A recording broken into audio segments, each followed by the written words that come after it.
Yeah, I think you hear me. Thank you, Mustafa, for the introduction. And again, thank you for being here. I have a double job to make you awake after the nice dinner yesterday, and also to talk about energy markets, local energy markets, in specific the different designs and end user centric energy trading. I will start by a short motivation, and then I will move to describe the main two designs of local energy market. And then I will present some studies that we have done over the past between 2016 and 2021.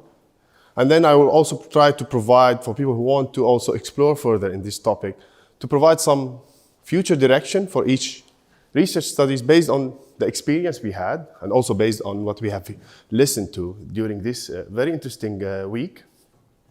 I don't know if I can add too much actually to what has been already presented, but I will try to do my best. So just to warm up a little bit, I would like to rehearse some main terminology which I believe are important for the local energy market concept. The first one is distributed energy resources. I think this is one of the main drivers for having this bottom-up design in local energy markets.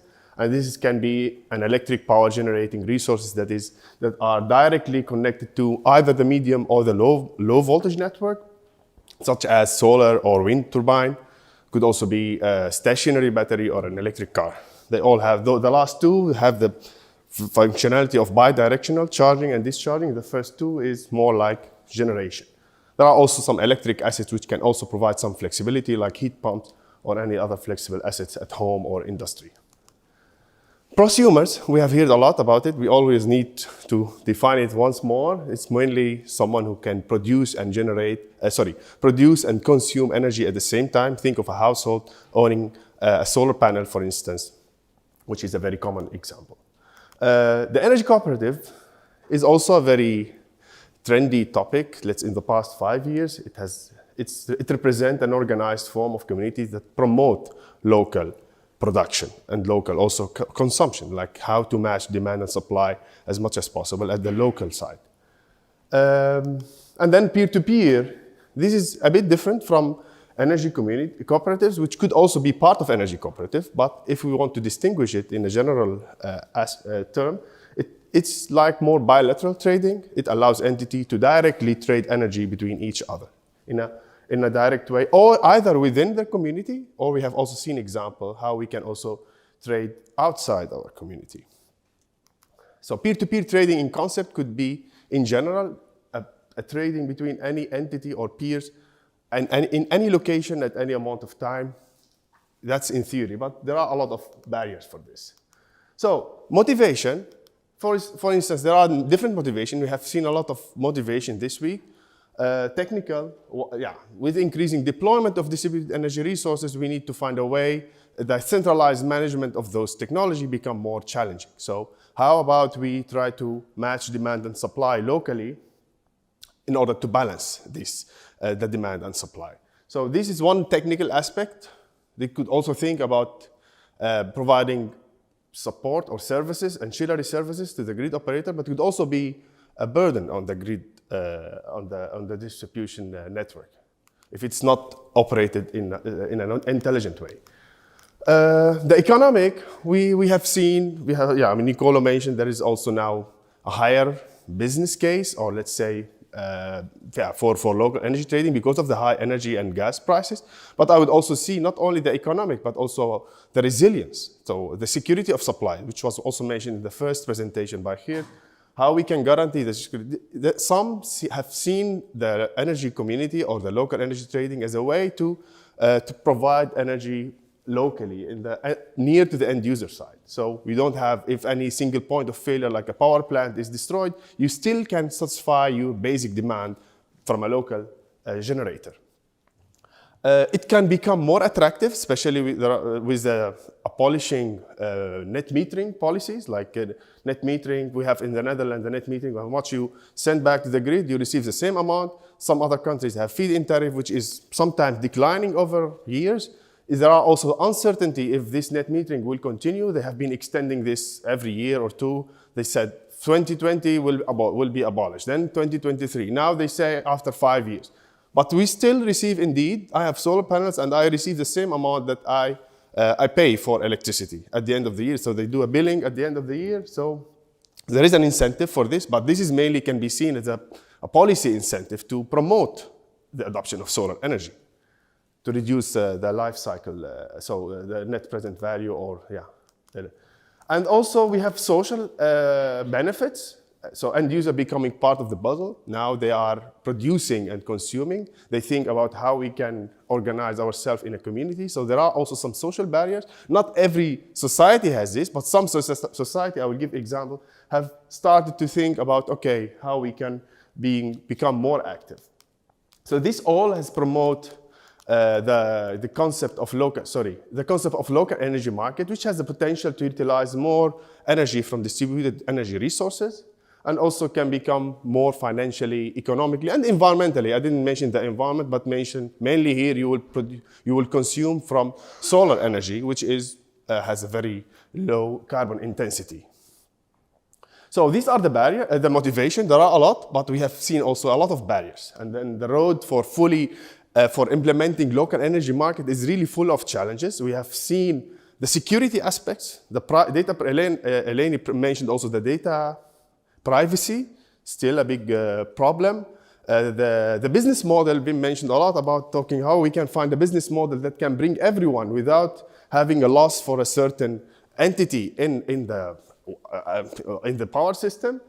But also we have seen the legal barrier by Simone and Nicolo. They mentioned a lot of legal barriers, but there are some things happening in the right way, but it's still far from becoming a reality. So I think if you want to make, I don't know which follow first, the business model or the regulation. Maybe you need to have a business model and show in a demonstration that everything is going well, so the regulation will be more convinced to change the regulation and enable local energy trading. But yeah, it's not easy. Two main designs. I think you have read many papers about the two main designs, and you can also find a hybrid way between them. The community-based market and the fully peer-to-peer market. There are differences. There are also similarities, but I would try to differentiate them. The first one is like the pool market. You mimic the spot market in a local setting. That's what you do. And the other one has a different definition. I would say for energy only, the main actor for the first, you could also bring your feedback, the buyers and sellers themselves, the prosumers, the energy community manager, and the retailer. If we don't want to talk about the grid support, the DSO, TSO. It is only for satisfying the energy. So, but this also brings some question. What is the responsibility of the community manager? So how we define the responsibility of community manager if we want to go for a community-based market? Who can play the role of a community manager? This is another question. And what about data exchange and privacy issues? So people will need to change a lot of information about their local consumption with their community manager if you want to go for this scenario. The other one, you have the main actors, basically the peers, but of course your solar energy is not enough to satisfy all your demands, so you need a retailer here. You could argue, okay, but who is going to manage this? It could be, we will give examples, but let's leave this question for later. So how to define peer?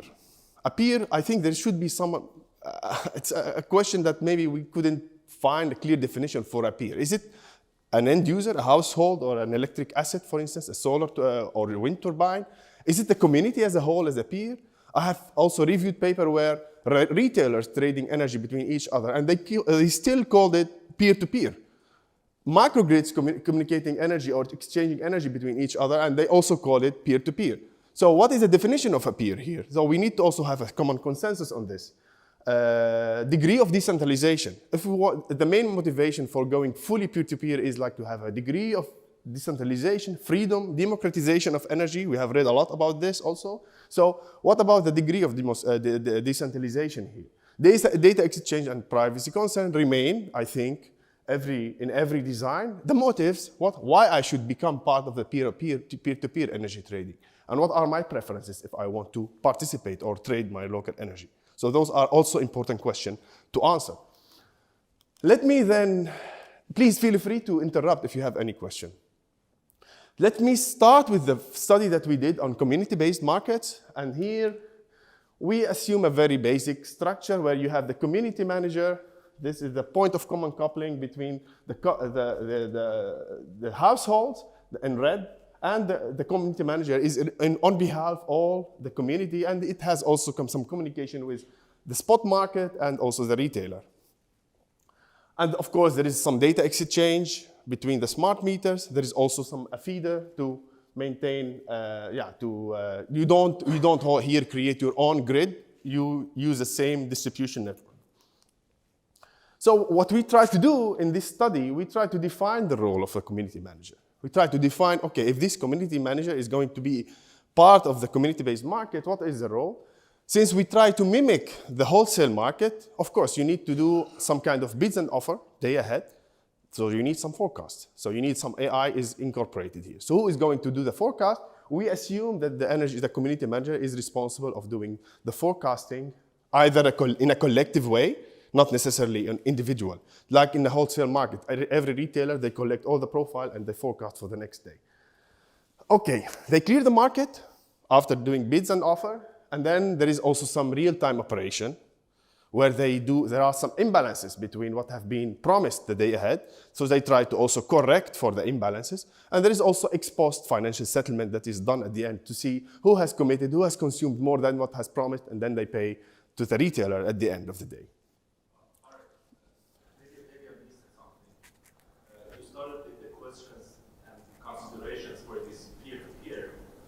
How did you select this scenario that you are focusing on this study? Well, this is not on peer-to-peer. This is mainly on community-based market. This is one of the design of local energy market. Peer-to-peer is one of them. Here, it's not fully peer-to-peer. It's more like you have some local energy markets, but it's not fully peer-to-peer. Here, you mimic the wholesale market into a local setting. I will give example about peer-to-peer in the next study. Additional role, it could be, we didn't consider in this study, is like a supplier of home energy management system, supplier of services, data aggregator for DSO, tariff negotiator. Could also be all, I leave it for the regulatory people to define better who could play this. Is it the retailer itself? For instance, if you don't want the retailer to be outside the game and they will lose because they will provide less energy, they could also be part of this game, if we trust them, of course. So here you see in the end, the energy bought from the retailer and energy sold to the grid. In many countries, there is a gap, also was presented by one of the group who also provided the case study. And then you expect the local energy market clearing price to be somewhere in between. Okay, so here we provide, the main framework. In the vertical axis, you see all the players, the grid, the retailer, the community manager, members, and then you have the local control and prosumers. And then here you move in the horizontal, you see the day ahead, real time, and settlement. And then in each side, you see what is happening. I'm not going to present any mathematical. You can find the details, the mathematical formulation, the optimization. You can find it in the paper. I'm not going to because yeah, we are more. Let's talk about the general aspects. We need here some forecast in real time. Sometimes you need to update your forecast. In this work, we assume the perfect knowledge in real time. We only forecasted in day ahead, but you could of course extend this to do more forecasting. We only forecasted the energy generation. You could also extend it and forecast the price, demand, the concept. What we cared about here is mainly the concept in itself. So here you see the day ahead, and then you move in real time to correct for the imbalances, and then in financial settlement, the community manager will see how they deviated, how much they have to pay, because they are the point of contact with the retailer. So in the day ahead, let me explain quickly what we did in the day ahead stage. The community manager maximized the social welfare. This is the market clearing problem. It's a stochastic process. We consider scenario-based optimization. It could also be any advanced stochastic optimization like chance constraint or whatever you prefer. But for the sake of simplicity, we considered scenario-based optimization. And we wanted to stress on this because it's indeed important to consider the uncertainty. And then we also considered decentralized. We talked about privacy and data exchange. We didn't assume that the household will share all their data with the community manager. So with some kind of decentralized and decomposition technique, they can only share their optimal solution with the community manager. And using some decomposition, like the sharing problem by Boyd, it's a very famous EDMM based. You can also make, through iteration, you can reach the optimal solution for the whole community. So this can have some positive impact on the data exchange and privacy concern. But the question, how to regulate this? They have still some problem with DC power flow in DSOs. Some people you mentioned, I think in Belgium, I think the DSO everywhere. I think at least in Netherlands, Germany, they have concerns about all these mathematical model, AI, etc. So how to implement this in reality? It's possible from a technical perspective, but how to do this in reality? So this is stage one. Stage two, how much energy to exchange with the grid, because there are some imbalances. We need to know who consumed more than what promised, who consumed less, etc., who produced less, for instance, while taking into account the commitment day ahead. So the retailer, it could be considered as a deviation market with respect to day-ahead local market decisions. So anything that you need excess to either inject, you have a lot of excess solar energy, what to do with it? You send it to the retailer, you receive the compensation with feed-in tariff. If you have a lot of consumption, more than what is available in the community, you also ask the retailer to provide you with a higher price. And the last stage is the financial settlement that takes into account deviation between the local energy market participation and the actual metered exchange with the grid, because the community, we assume it has access to the metering of each household to know how much in real, what has happened in real time, right? What has been promised and what has happened in real time to calculate the imbalance. And this is done for every agent in the network. I think we try to, what we focus here is how to make the same setting in the spot market in a local setting for a community. And without a community, it's kind of complicated to do this. I only want to give one result about this study. You can find the rest about scalability, etc., in the paper. But here you see, for instance, the community committed energy in blue, and what has been exchanged with the grid in green. And you see here the deviation in red and black. If it is up, it's in red. If it's down, it's in black. You see here all these guys have deviated because the green is higher. And also this one. This one is downward deviation, like it consumed more than what it has promised. However, at the end, they didn't pay penalty because the main target is to find the balance between supply and demand. Those guys paid penalty. What I mean by paying penalty, they bought energy with a higher price. This one and the rest, and this one, that could be also a benefit for community-based market. Any questions so far? Okay. So this is, I think, what I mentioned, and this is what has been sent, the net energy exchange. At the end, the community manager knows the net energy exchange with the grid. Okay, conclusion and future direction for this study is complete local energy market framework that has the 3 stages, as I said. That's what we try to propose. Decentralized community-based market can reduce communication burden and privacy concern because of the use of decentralized formulation and ADMM and etc. The energy sharing, this is what we try to provide. It can guarantee some convergence and scalability with some tolerance. And the regulator aspect, we didn't consider, but it's interesting to see the role and responsibility of community manager. How can we regulate this if we want to go to this? By the way, when we had I think some Italian regulator, they like this scheme. They call it the aggregator model because from some point of view, they think the aggregator could play the role of the community manager. I think that's what we heard in the Florence Global Observatory meeting in 2020. Ancillary service provision by the community to DSO and TSO, back then we didn't study, but I know that have been a lot of studies that consider this interaction with DSO and TSO. It makes it though much more complicated. Because if you want to provide ancillary frequency regulation, flexibility services, then the responsibility becomes bigger, the problem gets more complicated, etc., etc. And also inter-communities trading, that could also be part of, if you have multiple of these communities, how we can trade energy between them.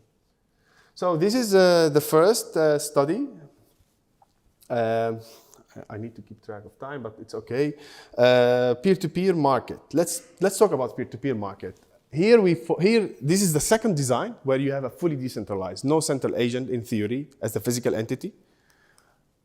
And you have direct trading between buyers and sellers, in contrast to pool market. Here in the previous study, we didn't see any direct interaction. It's all going through the community manager. While here you can have really direct interaction, you can have more freedom in selecting your trading partners and expressing preferences on this. Could be economic, social, technical, or environmental also. I want to get energy from someone who has provided this energy from solar panel, not from the charged battery from the grid, which we don't know if it's green or not. Social could be with a close friend, neighbor, relative, elderly women or men. Technical, maybe for improving the efficiency. I want to trade with the nearest people because that's reduce the efficiency of sending power over long distances, etc. So this gives some more customization. Challenges without the central agent, how we can exchange information. Okay, we don't have the community manager anymore.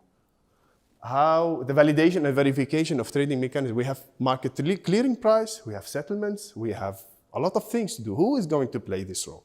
So if you want to go for this disruptive scenario or design, there are a lot of really serious questions to answer before going into the optimization and etc.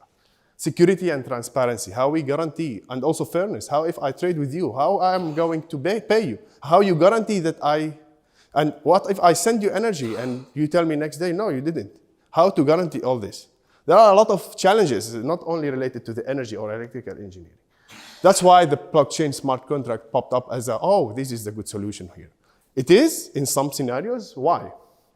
It can provide some secure, verifiable, and transparent digital platform. So you have this digital platform that can clear the market, you can record all the data, you can record all the transactions, you can verify and make transparent. From a technical perspective, in theory, yes, you can. With the smart contract, we are not talking here about Bitcoin or etc. You need a smart contract, the piece of code that can act as a community manager. Decentralized management, it enabled this. I will show how. Energy transaction traceability and verifiability. And you can think of it as a virtual aggregator at the end, a virtual community manager. It's indeed replicating the role of the community manager, but with a digital entity. Or you can call it now, everything is called AI. You can call it AI entity. It could be, though, some kind of direct interaction, like a talk with the smart contract. The AI agent. Okay, I will show some result or some design from a project we did between 2018 and 2020 in Amsterdam. And that's a BDR project where we had also designed a peer-to-peer market to develop local energy trading model and to coordinate distributed energy resources, to enable peer-to-peer market bilateral trading. And also we had decentralized market clearing approach. And we also wanted to include the grid aspects. Okay, not only the market, what if because we had some energy companies with us and they said, it's important for us that you consider the grid aspect, the voltages, etc. in your formulation. And how we did this, we just consider an AC OPF model. It's a relaxed model, convexified. You can implement it easily in your optimization. So we called it a combined formulation. We added the market plus the grid in one single formulation, and we instead of providing the best solution in terms of from market perspective, we've provided the best solution from both economic and considering the grid limits, like the voltages, etc. That is reflected in the OPF formulation. We implemented this on a smart contract. We consider this as a virtual aggregator, and then we also had some interested stakeholders with us, a prosumer in a community. We didn't implement it on their blockchain. We used their real data. We met them. And we have shown them the results also. municipality of Amsterdam was also interested. And this is where it was located. It was based on a previous project in the East Harbor area of Amsterdam. It's called the Borneo Island. And we have, in the previous project, we started recruiting those households. We targeted households with solar panel. Would you like to join? We installed metering, not metering, they have already a meter, but they didn't have all of them smart meters. So we had to install an agent that captured the data, and we have access to this cloud-based platform. This is the platform, so you have this smart meter, solar panel, electricity meter, and then we install this device, and this device sends everything to the cloud. So you have IoT devices installed. We have different type of household. So I'm subtitled now, let's somehow. Houses, houseboats, apartments, and you have this ICT platform that we bought in the project budget and installed in every household. And you see, this is it's called SNIPPET. It's a Belgian, by the way, product that is not, let's say, super intelligent in terms of, but it enables some data capturing and also some control for if you have they have this smart plug, and they are advancing a lot. I think they have moved a lot in terms of development in the past 4 years. That was in 2016. Okay, and we met people. We didn't only want to focus on the technical aspect. We had like bi-yearly meeting with people to understand what they want, why they are becoming part of energy community, etc., etc. So, and then we took this and all the data from the API, and we implement this on our optimization platform, and we connected this with the blockchain. We start at the beginning, when I mentioned this, we used the Ethereum platform, but we realized after some time that it's basically not the best solution. You don't need a public blockchain in this platform. So a permissioned blockchain for only the people who want to be part of the community or the peer-to-peer market would be more than enough. So why to enable anyone to enter the blockchain platform? I would say only the people who want to trade, who are part of this community, should be part of this technology. And that's then we use the Hyperledger Fabric. You could also find more details about how we did this and what are the different components in this figure in the paper.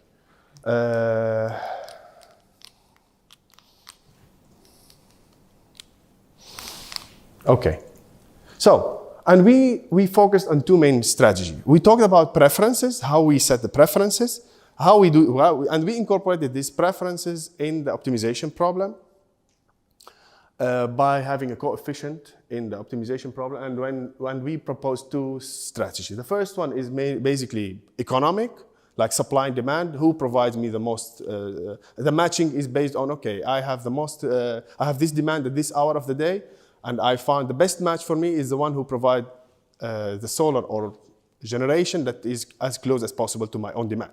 And then you try to there is an algorithm for this. You can read it and see how you do all the matching. And then with some calculation, you get this coefficient for every time of the day.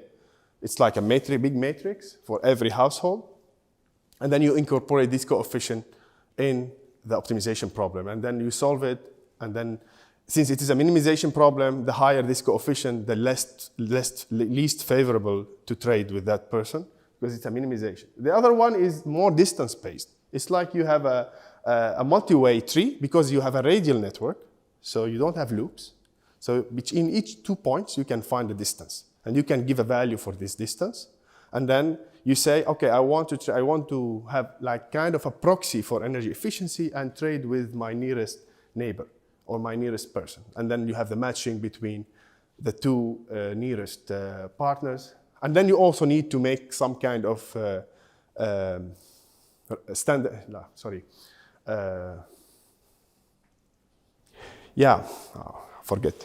okay. You need to do some kind of scaling, to make it comparable between the two strategies. So, and then you see the prices. The price is the dual of the balancing constraint in the market formulation. And you see this is all the peers here, 20 peers with 20 peers, and that's some hour of the day.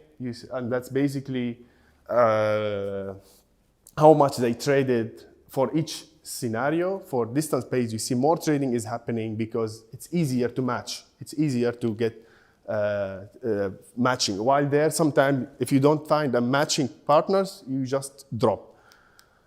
And then also with trading, without any peer-to-peer trading, you see all these power injected back to the grid. And here in the strategy, supply-demand, you see more energy is traded within the peer, while in the distance-based, we found that most of the energy generated in the community are used within the community in a peer-to-peer market because of the less strict constraint when finding them trading partners. You could also add any preference. You can try to find a way on how to quantify this preference, whether it is economic, environmental, social, etc.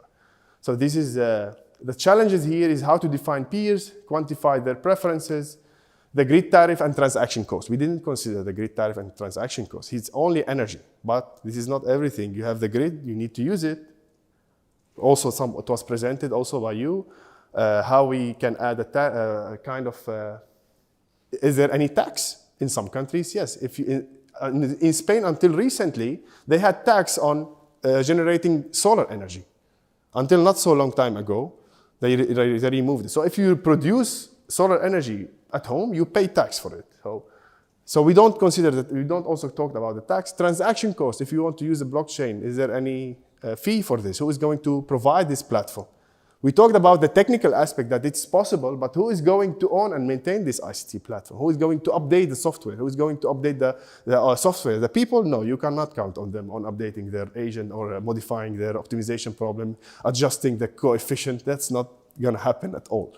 So you need an entity. Is it, for instance, a business model for the retailer to provide services in this? The aggregator? Who is going to play this role? This is maybe an open question.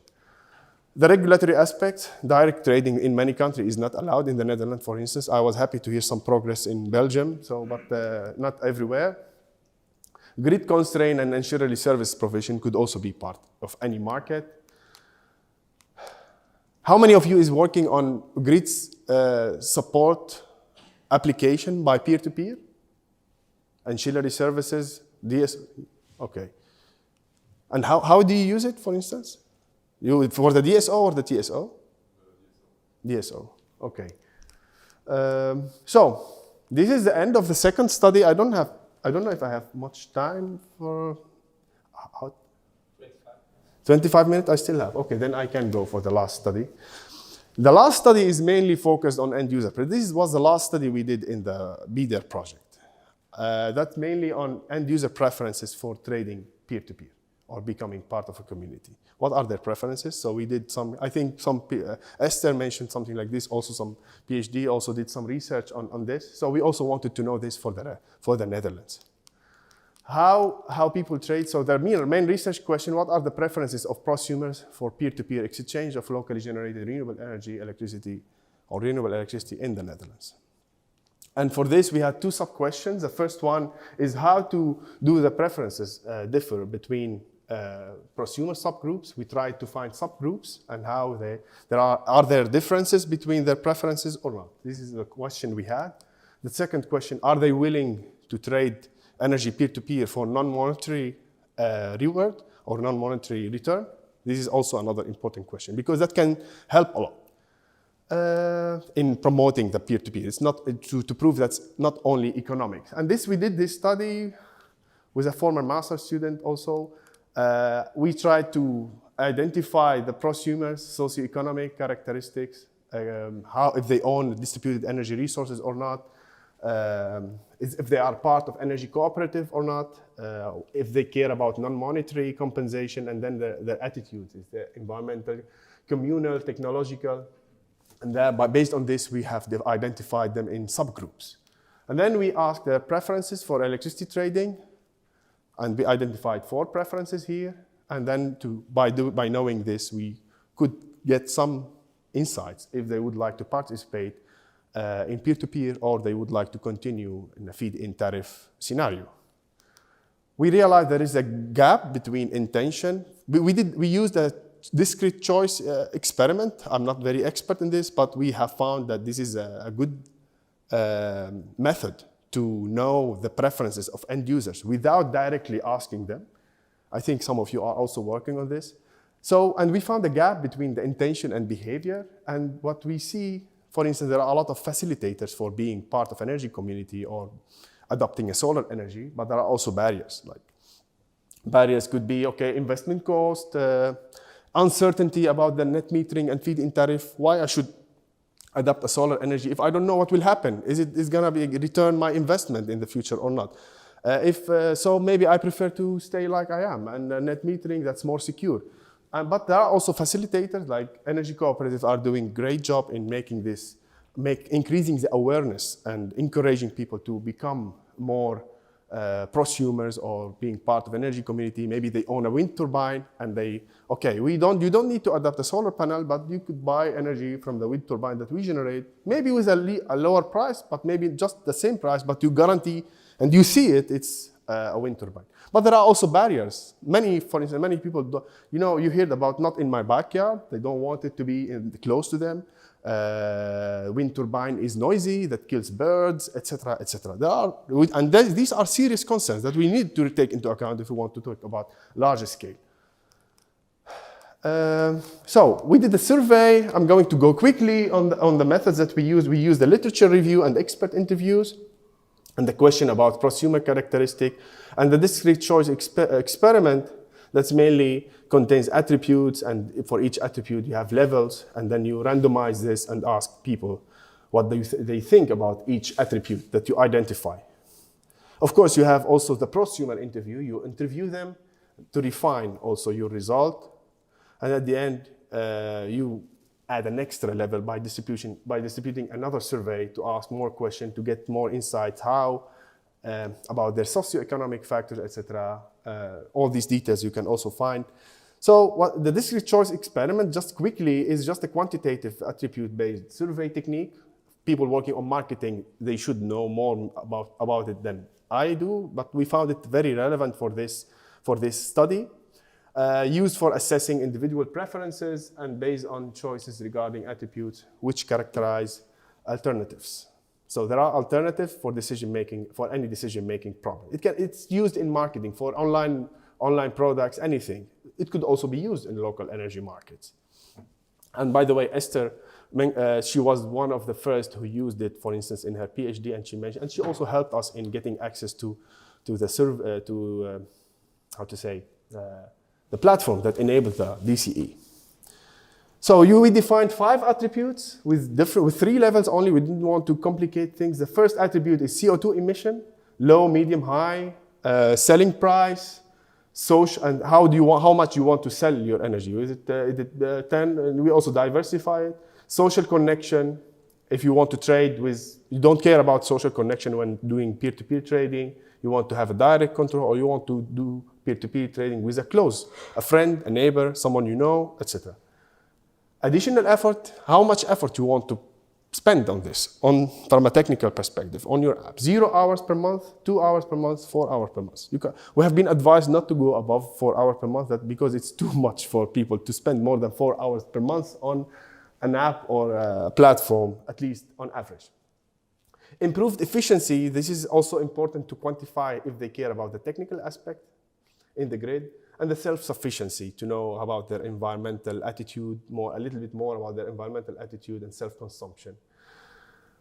So this is what you get. You send them this from the software. You get this randomized for each attribute. You get different values, and each user will fill we consider like 12 of this, and they keep filling these options until you indirectly get how they think about each attribute. And at the end, you identify the subgroup by doing, prosumer characteristics.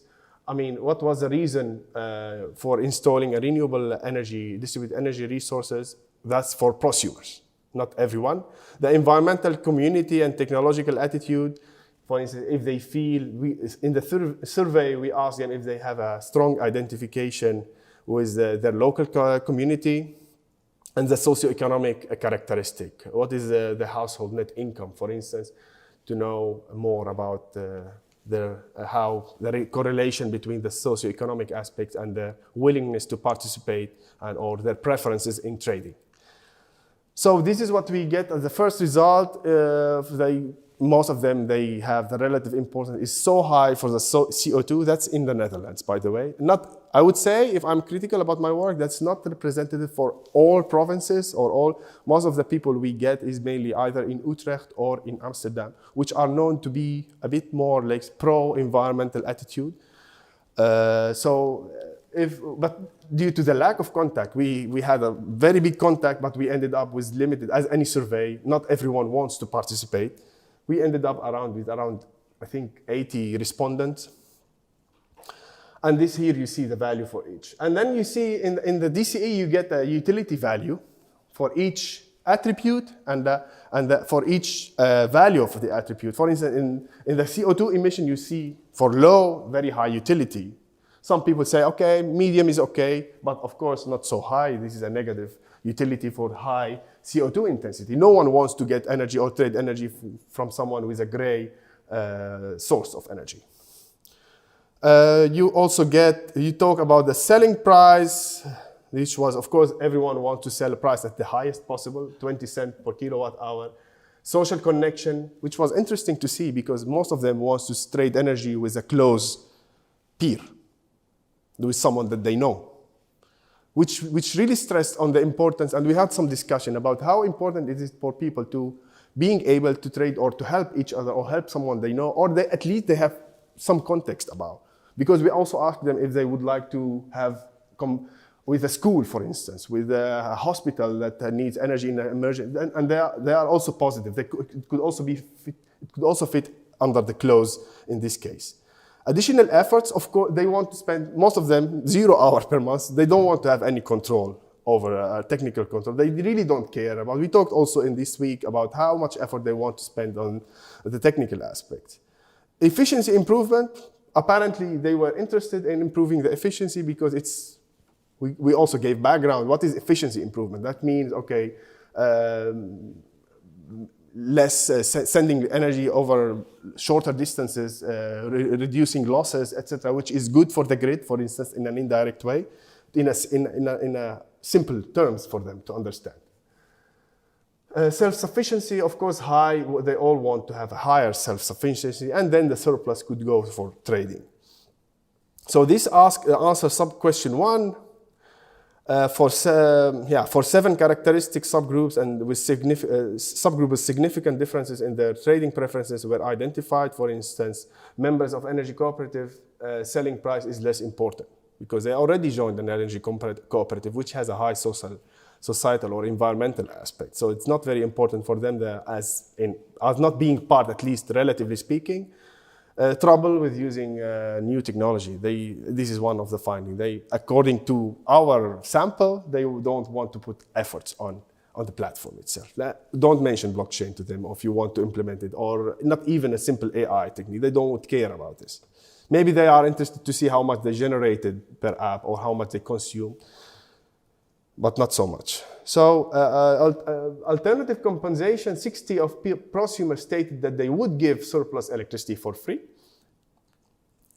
And this is how they identify. If it's a family member, if it's a friend, a household that cannot afford energy, a public facility in their community, school, swimming pool, youth center, someone in your neighborhood community that you know, someone in your neighborhood that you don't know is the least. So they want to have some context about the trading, which makes sense. Think about it yourself.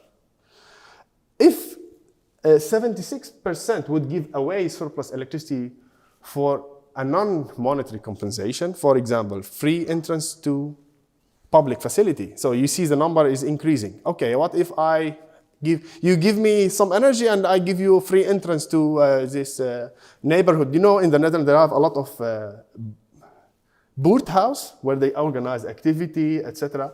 And sometimes they organize events, etc. So what about if we give you we can be a facilitator to give some accessibility to some events? So that makes it more interesting and appealing for them. And this is how the distribution change. If you do this, you can find more details. I will conclude. I think this is the end of my presentation. Communicating. This is a conclusion for this study, for the last one, not for everything. communicating peer-to-peer electricity trading, design of a peer-to-peer trading platform, and the policy and the regulation.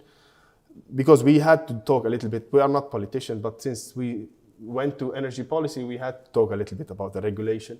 So we communicating peer-to-peer electricity trading, highlight always, as a recommendation, you have to highlight the environmental benefits, because apparently it has the highest utility before talking about the economic. Inform about the economic benefits. Highlight the environmental benefits, but also inform about the economic benefits. Make trading effortless. You need to really make it effortless to make it if you want people to be engaged. Choosing trading partners enable this, I would say. Also, you need to acknowledge other forms of compensation. That's also important for peer-to-peer trading. Tax system for selling surplus electricity, it's not clear or doesn't exist. Cost for utilizing energy network also, as in a previous study, is also very important to know. Okay, is the DSO going to charge me for paying for using the grid or not?